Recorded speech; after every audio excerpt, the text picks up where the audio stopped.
বিসমিল্লাহির রাহমানির রাহিম। পরম করুণাময় আল্লাহ তাআলার নামে শুরু করছি। হজরত ঈসা আলাইহিসসালাম বা জিজাস ক্রাইস্ট বিশ্বের তিনটি প্রধান ধর্ম ইসলাম, খ্রিস্টান এবং ইহুদিদের আলোচনায় গুরুত্বপূর্ণ ব্যক্তিত্ব। ইসলাম ধর্মে তিনি একজন মহান নবী এবং আল্লাহর প্রেরিত রাসূল। তার জন্ম অলৌকিকভাবে মিরাকলের মাধ্যমে কোনো পিতার ছায়া ছাড়াই মাতা মরিয়ম আলাইহিসসালামের গর্ভে হয়েছিল।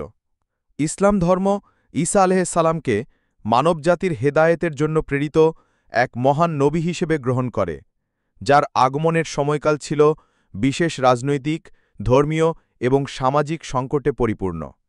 হজরত ঈসা আলাইহিসসালামের আগমনের সময় ফিলিস্তিন ছিল রোমান সাম্রাজ্যের অধীন। ইহুদি ধর্মযাজকগণ তৎকালীন ধর্মীয় সমাজে একছত্র ক্ষমতা ভোগ করতেন, কিন্তু এদের অধিকাংশই ধর্মকে বিকৃত করে নিজেদের স্বার্থে ব্যবহার করত। সমাজে ধনী দরিদ্রের ব্যবধান ছিল প্রকট।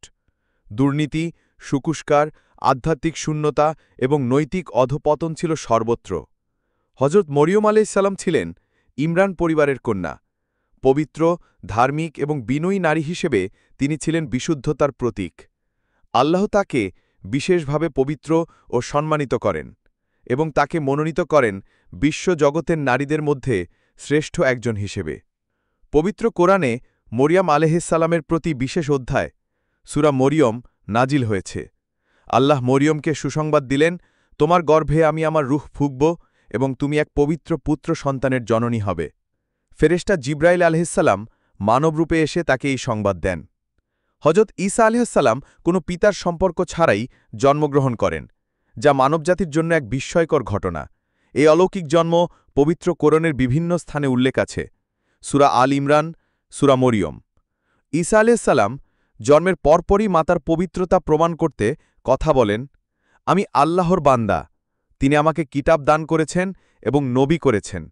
সূরা মরিয়ম ৩০। ঈসা আলাইহিসসালাম ৩০ বছর বয়সে আল্লাহর পক্ষ থেকে নবুয়তের দায়িত্ব লাভ করেন।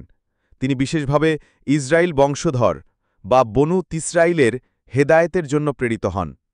ঈসা আলাইহিসসালামকে আল্লাহ ইনজিল নামক একটি গ্রন্থ প্রদান করেন, যা পূর্ববর্তী তৌরাতের পূর্ণতা ছিল এবং মানুষকে সঠিক পথে পরিচালনার জন্য ছিল এক আলোর পথপ্রদর্শক। আল্লাহর ইচ্ছায় ঈসা আলাইহিসসালাম মৃত ব্যক্তিকে জীবিত করতেন। তিনি হাত রেখে জন্মান্ধ ও কুষ্ঠরোগীদের আরোগ্য করতেন। তিনি মাটি দিয়ে পাখির আকৃতি তৈরি করে তাতে ফুঁক দিতেন এবং আল্লাহর হুকুমে তা জীবন্ত হয়ে উড়ে যেত। ঈসা আলাইহিসসালামের প্রতি যারা বিশ্বাস স্থাপন করেছিল তাদের বলা হয় হাওয়ারিয়ুন।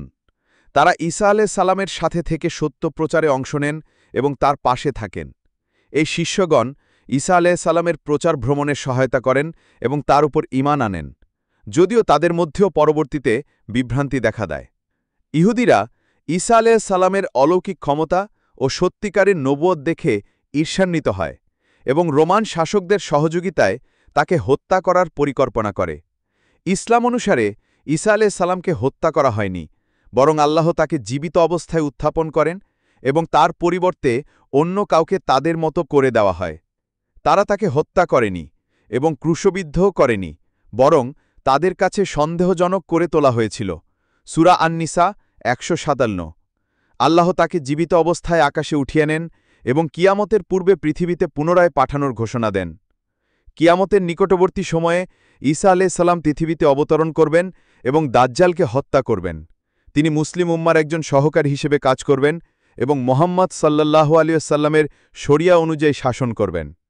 তিনি মানুষকে ভালোবাসা, ক্ষমাশীলতা ও বিনয় শেখান। ঈসা আলাইহিসসালাম দুনিয়াবী বিলাসিতা ত্যাগ করে সাদাসিধা জীবনযাপন করতেন। তিনি নিজের স্বার্থের চেয়ে মানবতার সেবাকে প্রাধান্য দিতেন। একজন মুসলিমের জন্য হজরত ঈসা আলাইহিসসালামের নবুয়তের প্রতি বিশ্বাস রাখা ফরজ।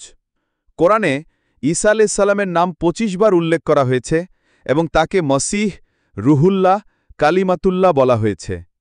হজরত ঈসা আলাইহিসসালাম ছিলেন এক অনন্য চরিত্র, যার জীবন মানবজাতির জন্য আলো এবং সত্যের এক মহাসূত্র। তার শিক্ষা, তার ত্যাগ এবং আল্লাহর প্রতি তার একনিষ্ঠতা আমাদের জন্য এক অনুকরণীয় আদর্শ। ইসলাম তাকে একজন শ্রেষ্ঠ নবী হিসেবে দেখেছে, যিনি কিয়ামতের পূর্বে আবার ফিরে আসবেন এবং দুনিয়াকে ন্যায় ও সত্যের পথে ফিরিয়ে আনবেন। হজরত ঈসা আলাইহিসসালাম ছিলেন এমন একজন নবী যিনি মানুষকে শুধু আল্লাহর দিকে আহ্বান করেননি, বরং ব্যক্তিগত জীবনে দৃষ্টান্তমূলক মানবিক গুণাবলীর প্রতিচ্ছবি হয়ে উঠেছিলেন।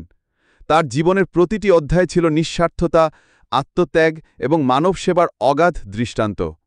যদিও তার মধ্যে ছিল অসাধারণ অলৌকিক ক্ষমতা, তবুও কখনো তা নিয়ে অহংকার করেননি।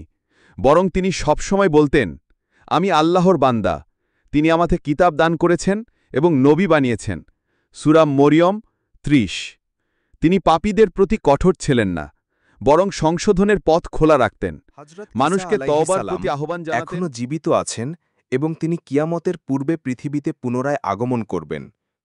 তার এই আগমন কেবল একটি অলৌকিক ঘটনা নয়, বরং তা মানবজাতির মুক্তি, ন্যায়ের পুনঃপ্রতিষ্ঠা এবং দাজ্জালের ফিতনার অবসানের এক ঐশী পরিকল্পনা। পবিত্র কুরআনে ঈসা আলাইহিস সালামের প্রত্যাবর্তনের ইঙ্গিত। যদিও কুরআনে তার প্রত্যাবর্তন সরাসরি শব্দে বলা হয়নি, তবে বিভিন্ন আয়াতে ইঙ্গিত রয়েছে। অবশ্যই সে ঈসা কিয়ামতের নিদর্শন, সুতরাং কিয়ামতের বিষয়ে কোনো সন্দেহ করো না।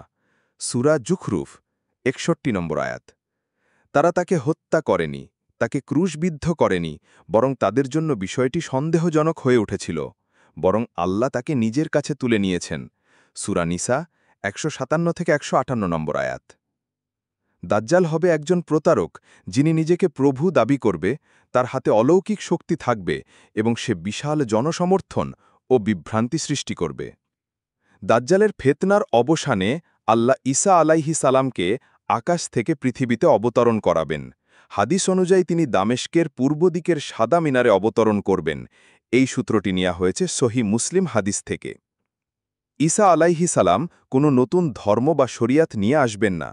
তিনি নবী মুহাম্মদ সাল্লাল্লাহু আলাইহি ওয়াসাল্লামের শরিয়াতের অনুসরণ করবেন এবং নামাজ করবেন মুসলিমদের ইমামের পেছনে।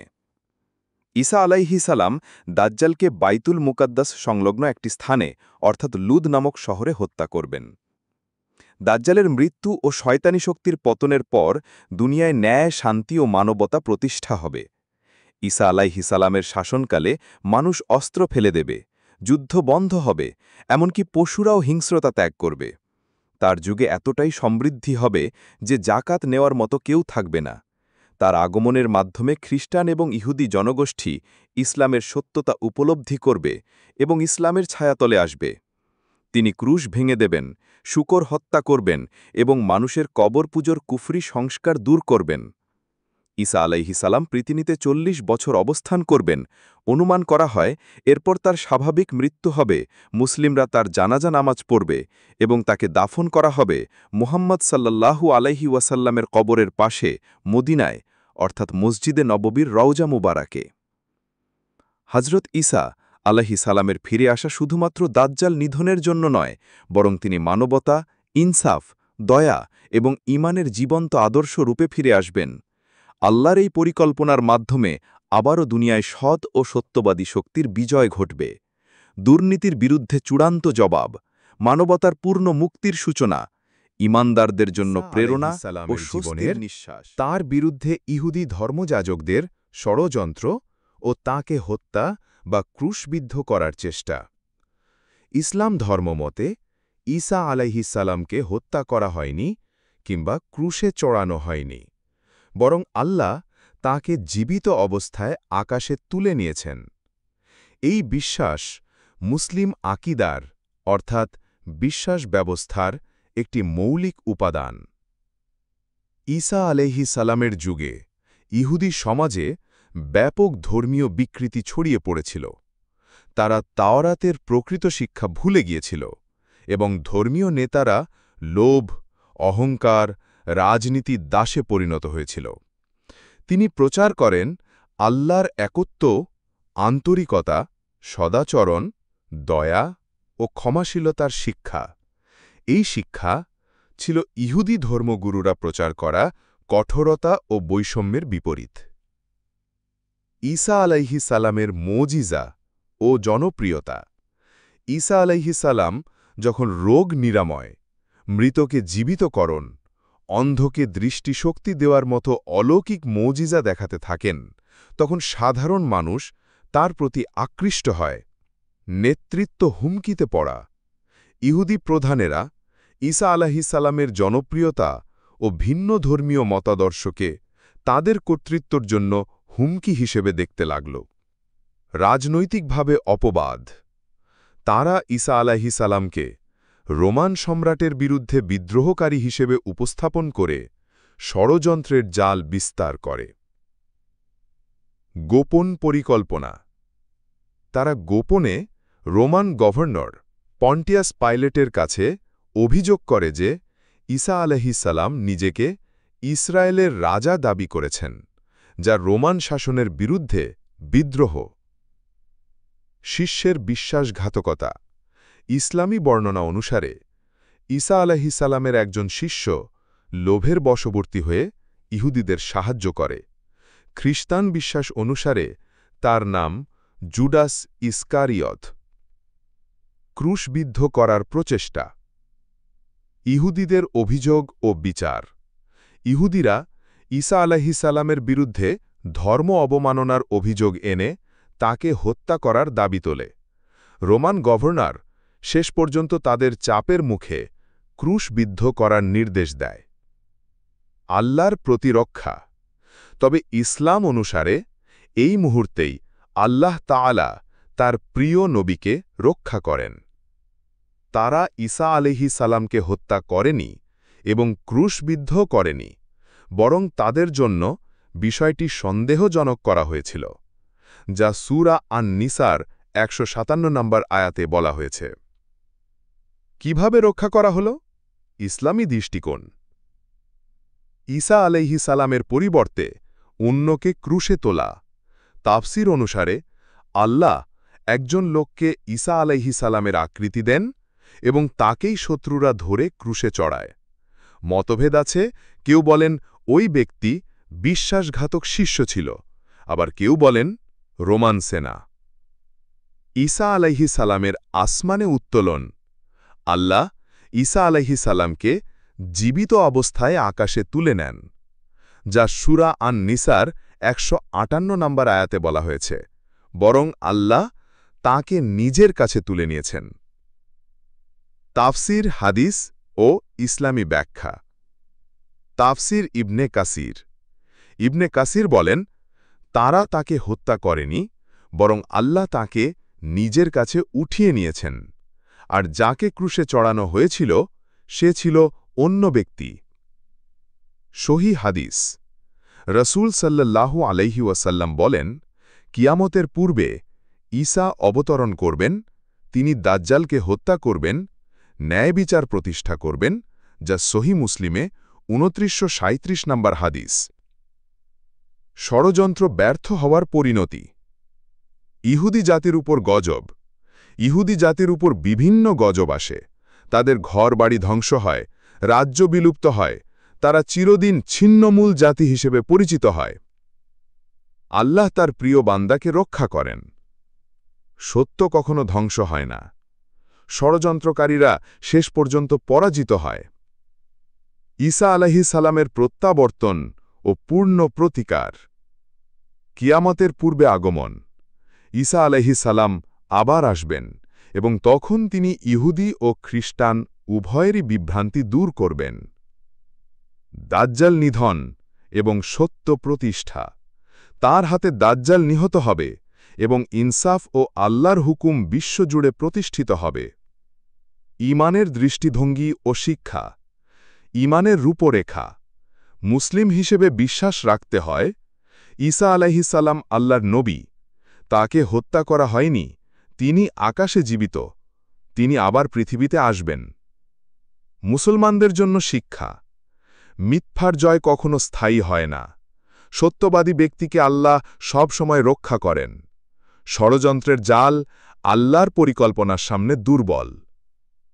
হযরত ঈসা আলাইহিসসালামের বিরুদ্ধে ইহুদিদের ষড়যন্ত্র, তাদের দম্ভ, কপটতা ও হত্যার অপচেষ্টা শেষ পর্যন্ত ব্যর্থ হয়েছিল।